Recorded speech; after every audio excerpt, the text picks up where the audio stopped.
أهلا وسهلا بيكم. تعالوا بقى كده نروح المغرب ونشوف الآخر الأخبار مباشرة وعاجل وخطير. زلزال قوي يضرب المختلف المدن المغربية. الناس طلعت خايفانة وطلعت للشارع. ربنا يحفظ المغرب وأهل المغرب، وكل منطقة في المغرب تبقى إن شاء الله سليمة ومحدش يتأذي وتصلوا بأقاربكم.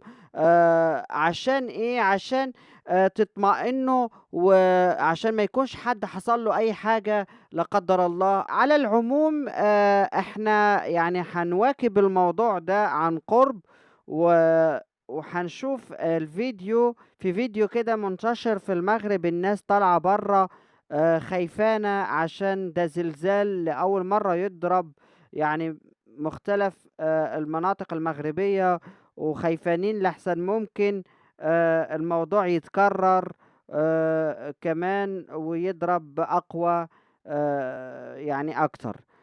فالناس خافت وطلعت للشارع عشان ما يتكررش نفس الموضوع اللي حصل في تركيا يحصل في المغرب لا قدر الله. وإن شاء الله الأمور تبقى كويسة والناس تبقى مطمئنة وما يحصلش أي ضرر إن شاء الله.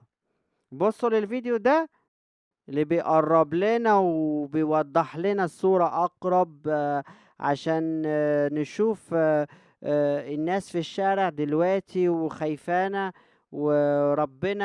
ربنا إن شاء الله يحمي المغرب وأهل المغرب، وطبعا إن شاء الله ما يتكررش الموضوع ده، والناس تدخل بيوتها، محدش يعني يحط نفسه في نفس الموقف عشان خايف عشان ولاده وعشان أهله. يعني الموقف صعب جدا إن أنت تطلع في نص الليل عشان زلزال ضرب، وأنت مش عارف لو هيتكرر الموضوع ده أعنف أو أكتر أو مش هيحصل. يعني الموضوع بيبقى صعب جدا، واحنا قلوبنا طبعا مع أهل المغرب وأشقائنا المغرب المغاربة. ربنا يحميكم وربنا يكون معاكم إن شاء الله، واحنا هنواكب الموضوع ده عن قرب.